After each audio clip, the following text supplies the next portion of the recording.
Hi dears, എന്തൊക്കെയാണ് എല്ലാവരുടെയും വിശേഷം? എല്ലാവരും സുഖമായിരിക്കുന്നോ?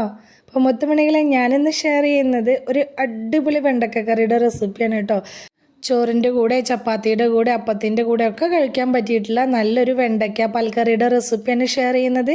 അപ്പോൾ വീഡിയോയിലേക്ക് പോകുന്നതിന് മുമ്പ് വീഡിയോ എല്ലാവരും ഒന്ന് സ്കിപ്പ് ചെയ്യാതെ മുഴുവനായിട്ട് കാണാൻ ശ്രമിക്കണേ. കണ്ടുകൊണ്ടിരിക്കുന്ന സമയത്ത് ഇഷ്ടമാണെന്നുണ്ടെങ്കിൽ മറക്കാതെ ലൈക്ക് ബട്ടൺ ഒന്ന് പ്രസ് ചെയ്ത് വെക്കണം കേട്ടോ. അപ്പോൾ നമുക്കിത് എങ്ങനെ ഉണ്ടാക്കുന്നത് നോക്കിയാലോ. അതിനായിട്ട് ഞാനിതപ്പോൾ ഒരു 10-12 വെണ്ടയ്ക്കായ എടുത്തിട്ടുണ്ട്. അത് നല്ലപോലെ കഴുകി അതിൻ്റെ വെള്ളമൊക്കെ ഒന്ന് നല്ലപോലെ തുടച്ച് ഇതുപോലെ നീളനെ കട്ട് ചെയ്തെടുത്ത് വെച്ചിട്ടുള്ളതാണ്.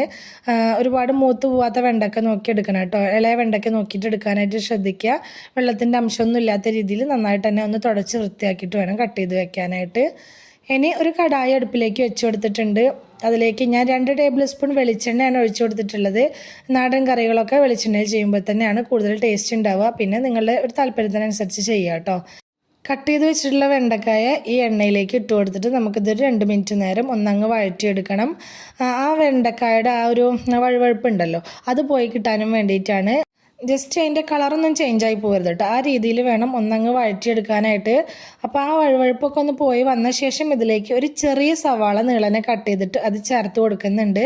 ജസ്റ്റ് ഒന്ന് ഇളക്കി കൊടുക്കുക. പിന്നെ ഇതിലേക്ക് ചേർക്കുന്നത് ഒരു കുഞ്ഞു കഷ്ണം ഇഞ്ചിയും ഒരു 3-4 അല്ലി വെളുത്തുള്ളിയും കൂടി ചതച്ചതാണ് ചേർത്ത് കൊടുക്കുന്നത്. ഫ്രഷ് ആയിട്ട് തന്നെ ചതച്ച് ചേർക്കുക കേട്ടോ. ചതച്ചതോ പേസ്റ്റൊക്കെ ഫ്രിഡ്ജിലിരിക്കുന്നുണ്ടെങ്കിൽ അത് ചേർക്കരുത്. ഫ്രഷ് ആയിട്ട് തന്നെ ചതച്ച് ചേർക്കണം. അപ്പോഴാണ് കറിക്ക് നല്ല ടേസ്റ്റ് ഉണ്ടാവുക. അതിൻ്റെ എല്ലാം പച്ചമണം പോകുന്നത് വരെ ജസ്റ്റ് ഒന്ന് വഴറ്റി കൊടുത്ത ശേഷം പിന്നെ ഞാനിതിലേക്ക് 2 ചെറിയ തക്കാളി കട്ട് ചെയ്തത് ചേർത്ത് കൊടുക്കുക. അപ്പോൾ തക്കാളി നമ്മളുടെ ഒരു പുളി എത്രത്തോളം ഈ കറിയിൽ വേണമെന്ന് നോക്കിയിട്ട് അതിനനുസരിച്ചുള്ള തക്കാളി ചേർത്ത് കൊടുക്കുക കേട്ടോ. അപ്പം ചെറുതായതുകൊണ്ട് ഞാൻ 2 എടുത്തതാണ്. നല്ല വലുതൊക്കെ ആണെങ്കിൽ 1 എടുത്താലും മതിയാവും. തക്കാളി ജസ്റ്റ് ഒന്ന് സോഫ്റ്റ് ആവുന്നത് വരെ മാത്രം ഒന്ന് വഴറ്റി കൊടുക്കുക. എന്നിട്ട് നമുക്കിതിലേക്ക് പൊടികൾ ചേർത്ത് കൊടുക്കുക. 1 ടീസ്പൂൺ മല്ലിപ്പൊടി ചേർത്തിട്ടുണ്ട്, ചെറിയ ടീസ്പൂണിനാണ്.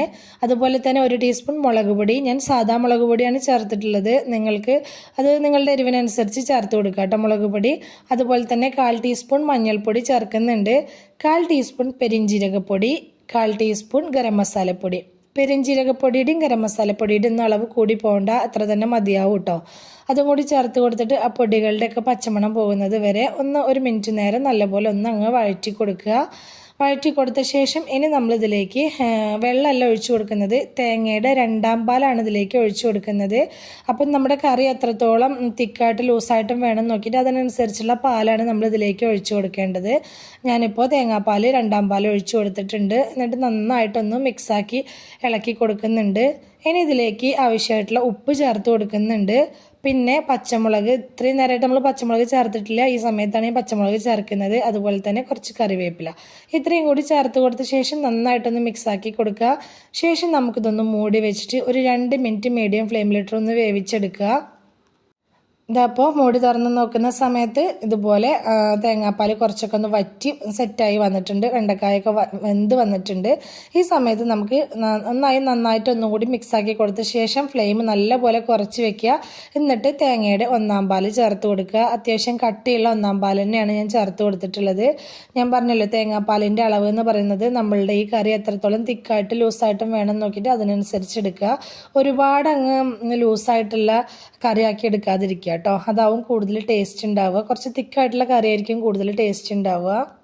ലാസ്റ്റ് ഇതിലേക്ക് 1/2 ടീസ്പൂൺ കുരുമുളക് പൊടി കൂടി ചേർത്ത് കൊടുക്കുന്നുണ്ട്. അത് സ്കിപ്പ് ചെയ്യാതെ തന്നെ ചേർത്ത് കൊടുക്കണം. അപ്പോൾ ഈ കറിക്ക് പുളി കുറച്ച് പുളിയൊക്കെ കൂടുതൽ ഇഷ്ടമുള്ളവരാണെങ്കിൽ തക്കാളിയുടെ അളവൊന്ന് കൂട്ടിയിട്ട് കൊടുത്താൽ മതി കേട്ടോ. എന്നിട്ട് കുരുമുളക് പൊടിയും കൂടി ചേർത്ത് കൊടുത്ത ശേഷം നന്നായിട്ടൊന്ന് ഇളക്കി മിക്സാക്കി കൊടുക്കുക. കാരണം തേങ്ങാപ്പാൽ ഒഴിച്ചു കൊടുത്തിട്ടുണ്ടല്ലോ, അപ്പോൾ ഒന്ന് ജസ്റ്റ് ഇളക്കി കൊടുത്തിട്ട് ആ തേങ്ങാപ്പാലിനൊന്ന് ചൂടാക്കി എടുക്കണം. ഒരുപാട് തിളച്ച് മറിയരുത് കേട്ടോ. ഇതാ ഇങ്ങനെ ചെറുതായിട്ട് ഇങ്ങനെ ബബിൾസ് ഇങ്ങനെ വരുമ്പോൾ നമുക്ക് ഫ്ലെയിം ഓഫ് ആക്കി കൊടുക്കുക. ഇനി നമുക്ക് കറിയിലേക്ക് കുറച്ച് ചുവന്നുള്ളി വറുത്തിടണം. അതിനായിട്ട് ഒരു ചട്ടി അടുപ്പിലേക്ക് വെച്ച് കൊടുത്തിട്ട് 1 ടീസ്പൂൺ എണ്ണ ഒഴിച്ചു കൊടുത്തിട്ടുണ്ട്. അതിലേക്ക് ചെറിയ ഉള്ളിയാണ് ഞാൻ ചേർത്ത് കൊടുത്തിട്ടുള്ളത്. അതിന് പ്രത്യേകിച്ച് അളവൊന്നുമില്ല, നമുക്ക് എത്രത്തോളം വേണം നോക്കിയിട്ട് അതിനനുസരിച്ച് എടുക്കുക. ഇനി ഇതൊരു ബ്രൗൺ കളർ ആവുന്നത് വരെ ഒന്നങ്ങ് വഴറ്റി കൊടുക്കുക. ബ്രൗൺ കളർ ആയി വന്ന സമയത്ത് കുറച്ച് കറിവേപ്പില കൂടി ചേർത്ത് കൊടുക്കുക. ചേർത്ത് കൊടുത്ത് അതൊന്ന് മൂത്ത് വന്ന സമയത്ത് നമുക്ക് ഇത് കറിയിലേക്ക് ഒഴിച്ചു കൊടുക്കുക കേട്ടോ.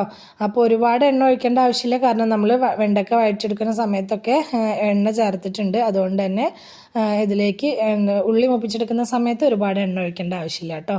ഇതപ്പോൾ ഞാൻ കറിയിലേക്ക് ഒഴിച്ചു കൊടുത്തിട്ട് ജസ്റ്റ് ഒന്ന് ഇളക്കി മിക്സാക്കി എടുക്കുന്നുണ്ട്.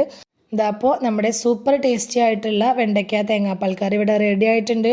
അടിപൊളി ടേസ്റ്റിയാണ്. തീർച്ചയായിട്ടും നിങ്ങൾ ട്രൈ ചെയ്ത് നോക്കണം കേട്ടോ. അപ്പോൾ ഇന്നത്തെ നമ്മുടെ വെണ്ടയ്ക്ക പാൽക്കറിയുടെ റെസിപ്പി എല്ലാവർക്കും ഇഷ്ടമായി എന്ന് വിചാരിക്കുകയാണ്. ഇഷ്ടമായിട്ടുണ്ടെങ്കിൽ സബ്സ്ക്രൈബ് ചെയ്യാതെ കാണുന്ന നമ്മുടെ പുതിയ കൂട്ടുകാർ ആരെങ്കിലും ഉണ്ടെങ്കിൽ പ്ലീസ് ഒന്ന് സബ്സ്ക്രൈബ് ചെയ്ത് സപ്പോർട്ട് ചെയ്യണേ. അതുപോലെ തന്നെ ഹൈപ്പ് ചെയ്യാനും ലൈക്ക് ചെയ്യാനും ഒന്നും മറന്നു പോവല്ലേ കേട്ടോ. റെസിപ്പി ഇഷ്ടപ്പെട്ടിട്ടുണ്ടെങ്കിൽ നിങ്ങൾക്ക് ഉപകാരപ്പെട്ടു എന്ന് തോന്നുന്നുണ്ടെങ്കിൽ നിങ്ങളുടെ ഫ്രണ്ട്സിനും ഫാമിലിക്കും ഒക്കെ ഒന്ന് ഷെയർ ചെയ്ത് കൊടുക്കുക കൂടി വേണേ. ഇതുവരെ കൂടെ ഒന്ന് സപ്പോർട്ട് ചെയ്തിട്ടുള്ള എൻ്റെ എല്ലാ മുത്തുമണികൾക്കും ഒരുപാട് നന്ദി. എന്നാൽ ശരി, സിമ്പിൾ ആൻഡ് ടേസ്റ്റി റെസിപ്പിയുമായി ഞാൻ വീണ്ടും വരാം. ബൈ.